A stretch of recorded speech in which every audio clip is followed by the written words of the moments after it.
저는 최근에 관상에 관한 공부를 하고 있습니다. 법문과 시중에 나와 있는 책을 보면서 공부를 하던 중 궁금한 것이 있어서 질문을 올리고자 합니다. 요즘 관상에 관한 책을 보던 중 재미있는 구절이 있었습니다. 많은 사람들이 없애고 싶어하는 팔자주름 지는 것이 어느 정도 나이가 들면 있어야 복이 있는 구절이 있었고, 턱 아래로 늘어진 이중턱이 각종 복이 많은 인상이라는 구절을 보았습니다. 정법을 공부하고 있는 우리들은 주름이 펴지고 살이 올라붙고 피부가 맑아지고 있는데 선천에 나온 좋은 관상의 예가 맞지 않는 것은 아닌가라는 생각이 들었습니다. 후천시대를 사는 홍익인간으로 정법을 공부하고 있는 지금 관상에 관한 새로운 표준이 나와야 하지 않을까 생각됩니다. 스승님의 바른 가르침 바라겠습니다. 참말로. 우리가 관상을 보는 것은 과거의 관상이 있고 현재의 관상이 있고 미래의 관상이 있는 거죠. 과거에는 우리가 뭐를 할 때냐면 내가 모지되니까 성부를 본다든지 무슨 후덕이 있다든지 뭔가 내가 많이 얻는 걸 이야기를 해요. 그럼 목이 이겹된 사람, 요 사람 후덕하다 그러고 뭔가 복이 있다 그러죠. 복을 어떤 복을 이야기했냐? 밥복, 돈복, 뭐 이런 걸 이야기한 거예요. 그걸 보고 복이라고 이야기한 거예요. 그러면 지금 이 시대는 어떤 게 복이냐? 사람 복이 있어야 돼. 사람 복. 사람 복은 저절로 있는 게 아니고 내가 만들어가는 거예요. 내가 행동을 어떻게 하느냐에 따라서 사람 복을 얻는 거죠. 내 행동의 질이 낮으면 질 좋은 사람은 내하고 같이 안 가요. 그럼 복이 없어지는 거예요. 내가 행동하는 질이 좋으면 사람들이 전부 다 내한테 다가와요. 이 사람 복이 생기는 거죠. 그러면 지금 앞으로 이제 선천시대와 후천시대의 상 보는 게 틀린데, 후천시대는 이 팔자주름도 네가 없앨 수 있어요. 내가 신경을 쓰기에 따라갖고 없앨 수도 있어. 선천시대는 못 없애는 거예요. 우리가 질이 약해갖고 내 상을 내 멋대로 못 가져 놀았는데, 후천시대는 질이 좋아져갖고 내 상을 내가 가져 놀아요.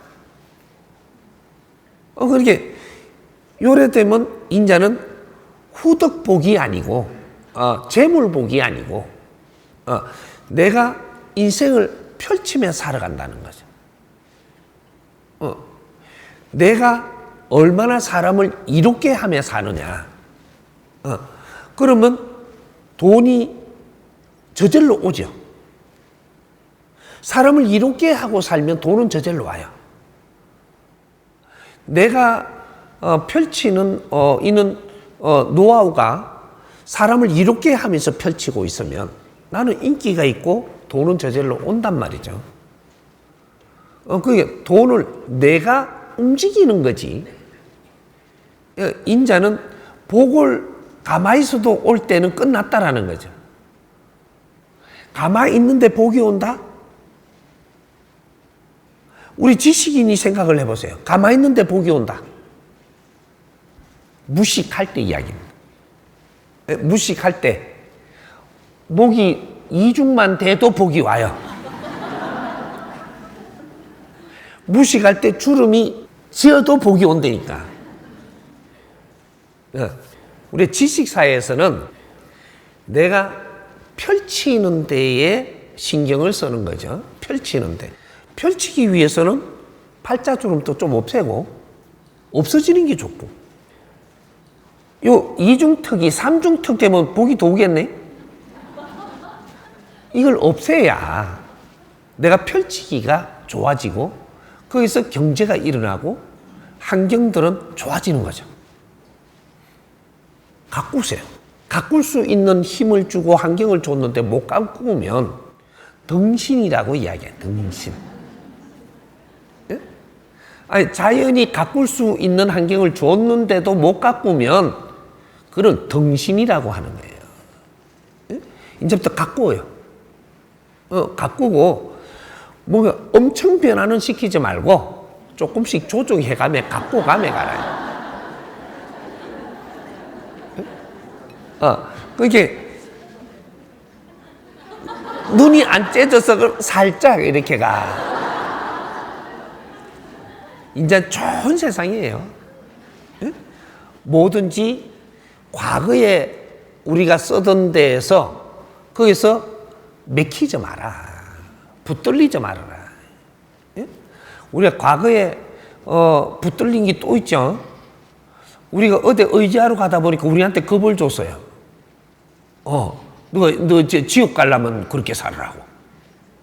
의지 안 했으면 지옥 소리 안 들을 낀데.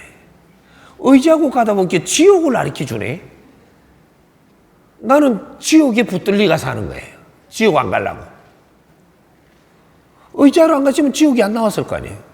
그럼 나한테는 지옥이 없거든. 의지하러 가는 바람에 거기서 나한테 겁준다고 딱 세게 박아놓은 게 지옥이라는 걸 딱 손에 쥐준 거예요. 나는 지옥을 못 벗어나. 이러면 내 인생이 어떻게 돼요? 근데 우리가 살다가 보면은 점치러 가요. 점치러 가니까 너 7월 달에 어떻게 된다네? 안 좋은 일이 있대, 7월 달에. 이제 딱 잡히는 거예요. 근데 안 가시면 어떻게 되냐? 7월 달에 뭐 안 와요. 안 가시면 7월 달에 올 일도 아니고 어떤 제자가 나한테 7월 달에 뭐가 온다고 말을 안 했기 때문에 안 와요. 거기에 가가 괜히 그 소리 듣는 바람에 딱 묶여부는 거예요. 7월 달에 분명히 뭐 와요. 우리가 함부로 점치러도 가지 말고 큰 뭔가가 이래 있으면 공부하러 가야지. 점을 치러 가면 그 발목 잡혀요. 뭐가 요새 좀 안 좋다고 해서 어제 의지를 하러 갔더니 더 큰 병을 주네. 그때부터 그 잡혔으니까 그걸 풀기 위해서 돈이 들어가야 돼요. 여기 신들이 하는 거예요. 나도 신이고 그 제자도 신이고. 그러다가 뭐 이렇게 어렵게 해갖고 내가 어려워서 풀러 갔는데 한 개를 더 덮어서고 하나를 풀어주는 거예요. 이제는 이 자연을 바르게 알아야 되는 거죠. 우리가 어디 종교라고 해서 갔더니 거기에서 뭔가 부정도 있고 뭐도 있다 그러네. 이제부터 부정 타는 거예요. 잡혀버렸어. 이런 것들이지. 우리는 내가 어떻게 하느냐 따라 갖고 세상이 이루어지는 거예요. 생각을 하는 것을 질량을 높이면 내 생각의 질량이 높아진다. 그러면 내 앞에 그런 게 펼쳐져요. 생각의 질이 아주 넓어지면 내가 생각하는 질량이 넓어져서 그것이 내 인생에 펼쳐지는 겁니다. 그게 신의 영역이에요. 그러니까 우리가 내가 아주 그 문지알 밖에 안 된다고 생각하면 진짜 문지알이래. 이 자연에 우리 신들이 거룩한 게 신들이에요. 이 자연에는 그게 물질과 비물질이 있는데 비물질 에너지가 신이고 물질 에너지는 이 하나의 자연의 물질 에너지란 말이죠. 물질 에너지는 왜 있느냐? 비물질 에너지 때문에 있는 거예요. 여기는 너무 깊이 들어가면 또 너무 확장되니까 확장돼 버리면 재미는 있는데 너무 길어져 이게. 모든 물질 에너지는 이것이 하느님이다. 이 우주에 이 자연에 모든 물질 에너지가 하느님이에요. 이 하느님은 환경에 따라서 무수하게 변화를 일으킵니다. 이게 물질이에요. 이게 신이고 이것이 하느님이라는 신이에요. 거룩한 신 맞죠? 그런데 이 물질을 활용하고 이 물질을 쓰는 건 누가 쓰냐? 비물질 에너지, 내 영혼 신들이 쓰는 겁니다. 이 디자인에 운용하는 주체는 누구다? 내 자신이다. 내가 어떤 생각을 하느냐에 따라서 우주는 내 손아귀에 있기도 하고, 어떻게 생각하느냐에 따라서 나는 모래알 같은 아주 작은 존재로 가버리기도 하고, 이렇게 되는 거야. 인간은 위대한 게 인간입니다. 스스로 개척할 수 있고, 스스로 확장시킬 수 있고, 스스로 나를 쪼무를 수도 있고. 이것이 인간이에요. 인간일 때만 이렇게 할 수 있어요. 인간에서 육신하고 분리가 돼갖고 영혼신이 됐을 때, 이때는 그걸 못 해요. 확장도 시키고 쪼물어들게도 이 자신이 할 수 없다. 인간일 때만 가능해요. 그래서 우리가 무한한 확장성을 갖기 위해서 수행도 하고 수련도 하면서 내 질량을 키우려고 드는 거예요. 그것은 질량이 성장했다면 생각의 질량이 성장하는 것이다. 못할 게 없는 게 그게 인간신입니다. 그래서 그 질문의 요지가 뭔데 이까지 가뿐노 이거? 관상. 이 관상은 어떤 때는 어떠한 것 때문에 관상을 이렇게 정리한 거고, 어떤 때는 지금 시대가 변해서 이 관상에 보는 시대도 바뀌고 관상을 만지는 것도 바뀐다.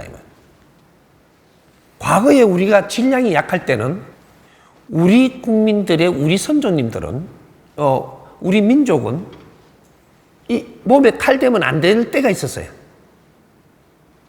지금 칼 대도 돼요. 얼마나 변한 거예요? 칼을 대도 된다니까. 그것도 칼을 대놔놓고 찢어지니까 꿈에 또. 이 시대가 그만큼 우리는 성장한 것을 이야기합니다. 우리 육신을 우리가 어느 정도 만져서 컨트롤을 할 수 있다는 거죠. 그리고 못나시면 조금 잘나게 할 수도 있어요. 해. 겁내지 말고. 이제 누구한테 담당이 왔냐? 내한테 담당이 왔어요. 그래서 내한테 묻는 거예요. 그럼 내가 말하는 것이 이해가 되면 이 법이 들어간 거니까 맘 놓고 해.